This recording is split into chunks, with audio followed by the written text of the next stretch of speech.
This is the Honda Rebel, and in this video we're going to do a full review.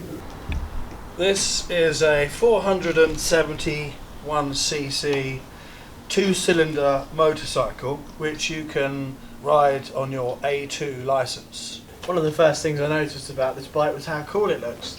It's similar in styling to a Harley Davidson Iron. Obviously it's quite different, but it's that sort of bike. And if you're looking for an A2 licensed bike, you wouldn't have to restrict this, whereas you would have to restrict the Iron. So that's one less thing that you'd have to do. So there you go.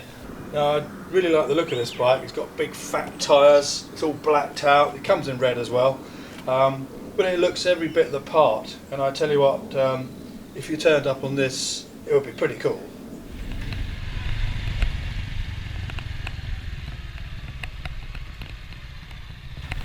So we're going to get on to how the bike rides and feels in a minute, but just to give you some facts and figures, it's got an 11.2 litre fuel tank, which does 27 kilometres per litre and 76 miles per gallon, which is really good. And to compare that to the Harley Davidson Iron, that does about 49 miles per gallon, so this is quite a bit more than that.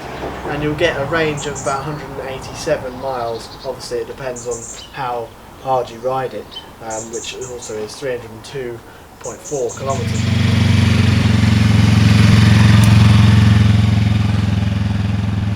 Now it has 45.5 brake horsepower at 8,500 RPM, and that's 34 kilowatts, and the torque is 43.3 Newton meters at 6,000 RPM. So you need to rev this bike to get the best out of it, but saying that, it's a brilliant engine. It's so good because even at very low RPM, if you just open up the throttle, say you're in 6th gear and you're going really slowly, it doesn't complain or judder or anything, it just pulls until it's ready. So it's a very good engine. If you do compare, like we say, to the Harley Iron, that's got more torque at lower RPM, so that's sort of a bike where you can get more out of it at a lower RPM and change gear early and it still goes. This you need to rev it more to get the best of it.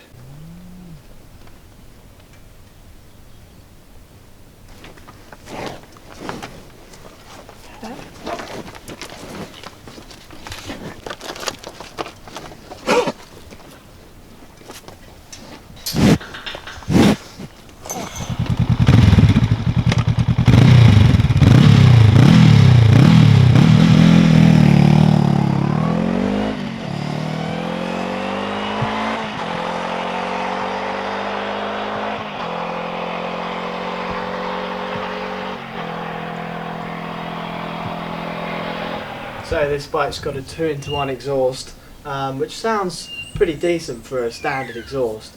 It's got nice pops on the overrun, but of course it has to comply with the regulations, so it's not going to be loud. If you want a loud exhaust, I'm sure there's some out there, and I think this engine would sound pretty good with something a bit louder on it.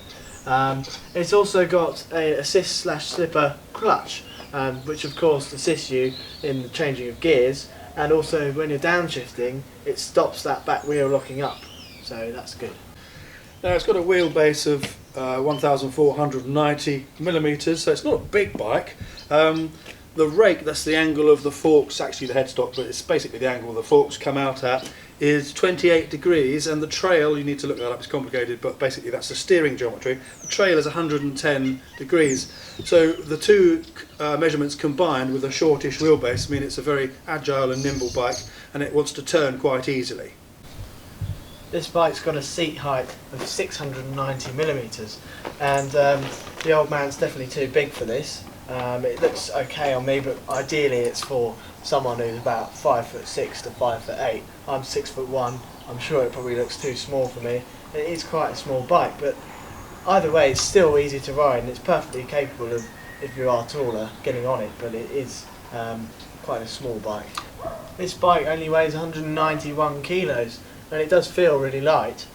Compared to that, to an Iron, we keep comparing it to that because they're quite similar.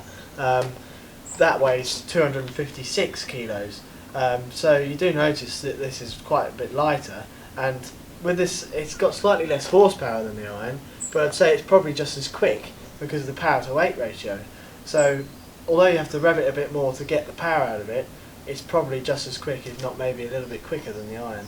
Now sticking with the iron comparison, this has got less torque, so this has got 43.3 newton meters of torque, and that comes in at 6,000 RPM, whereas with the iron it's got 68 newton meters of torque, and that comes in at 4,750 RPM. So you do notice that on the iron the torque comes in much lower, and you do feel that pulling, whereas this you do have to keep it on song to keep that to keep the RPMs up to keep it going. But I mean, this is a perfect bike for someone who's maybe new to bikes, and it's just so easy to ride, and it's just brilliant for that. Now it's got 16-inch rims, a single disc brake at the rear and at the front, and the stopping power is good, but it's not amazing, but it's perfectly adequate for the sort of bike it is and the speed you'd be going on it, so no problems with the brakes at all. You've got a 6-speed gearbox with this bike, and you can't go wrong with Honda gearboxes or engines. They're just so good, and their manufacturing is absolutely incredible. And that gearbox is really smooth. It's so slick to put in gear and up and down the gears. It just feels so smooth.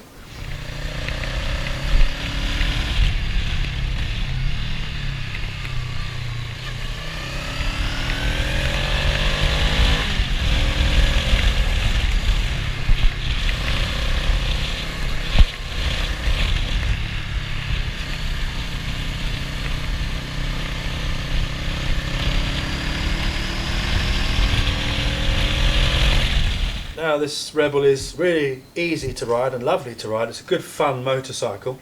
It's very good in the town and in the traffic because it's narrow and it's very agile, so you can get in and out of cars. If you're lane splitting, the handlebars are not very wide, so you can get down between the cars without bashing into anybody. So it's a very good town bike. It'd be great for commuting. But equally out in the countryside, it's nice on the lanes and very good. At 70 miles an hour it goes along easily and effortlessly, so it will do everything you need it to do, and you've got nothing to worry about. The Rebel is ready to have a pillion on it from standard. You've got passenger foot pegs, and you've got this nice little pillion pack. You can take that off, just literally one bolt, and you can pick that off. But it doesn't spoil the styling of the bike. It's quite subtle. But if you did want to ride it solo, you could easily take that off. You could probably unbolt this bit here, but you wouldn't want to unbolt the whole thing off because it doubles as the exhaust bracket. But on the other side, you could take that completely off if you didn't want to have anyone on the back. But it doesn't really spoil the styling, so it's probably not worth the effort. Now, because I'm too tall for this bike, I'm 6'3", because my legs at this angle, I'm finding I have to really pull up my toe to not be on the brake, so I tend to have to ride it with my toes out. But the other thing is this cover here on this side, it's not the same on the other side. It gets in the way slightly of my ankle. Nothing that you need to worry about, but it is there. But that's just a small thing, nothing serious. This has a keyed ignition. I personally prefer keyless, but you prefer having a key. I think it's probably an age thing. Can't accept the new technology, but that's just the thing. You've got really nice looking headlights on this bike. We don't know how good they are in the dark, so we haven't tested them, but I'm assuming they'll be pretty good. But just styling wise, they look really nice. The alloy wheels actually really suit this bike. They're definitely going with the styling, and it's also chain driven, which is quite desirable these days. This bike would be perfect for your A2 licence. You don't have to restrict it, it's already under the 47 horsepower requirement for the A2 licence. And it's easy to ride at low RPMs, so if you're a beginner rider and you don't want to rev it fully, if you ride it at low RPMs it will still pull along nicely, but if you do want to rev it up a bit more and get more out of it, then it's perfectly good, and you do notice the performance at the higher RPMs.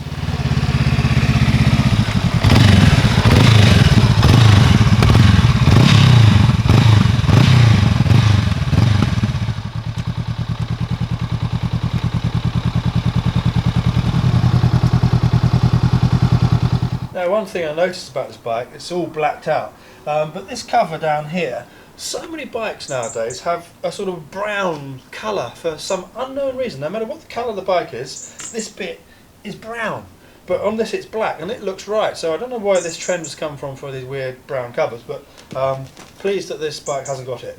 The speedo on this bike is nice and minimalistic. It's all digital, so you've got your miles per hour, tells you the time. You can do a trip counter or whatever they call it. It tells you how much fuel you've got and what gear you're in. But the one thing it doesn't tell you is your RPM. It's not really a big problem that it doesn't tell you that, but it'd be nice to know when you're nearing the red line so that you don't over rev the engine, but it's not the end of the world. I love how simple this bike is. You've got a cable clutch, cable throttle, so there's no fly-by-wire, which is lovely. You know, it's how simple how it should be. And there's also no modes on this bike, so there's nothing to, you know, when you've got it in a standard driving mode and then you put it into the sport mode, it scares you because you're not used to it. But you don't have to worry about that with this bike because it's all there whenever you want it.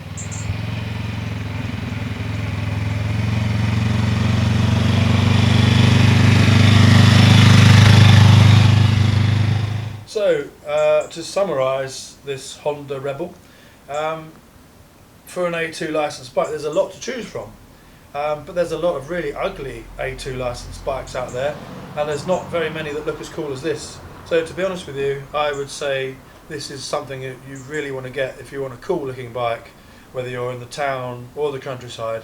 It's equally at home, and it rides beautifully. It's got an incredible engine, an incredible gearbox. It's very well engineered, so you can't go wrong with a Honda. Don't forget to check out our t-shirts. We've got loads online. If you look in the carousel below, you can see quite a long range of them. So if you click on there, there's more on the website. So make sure you have a look at that. And don't forget to leave a like on the video. Give your comments on what you think about this bike. Would you buy it? And subscribe for more.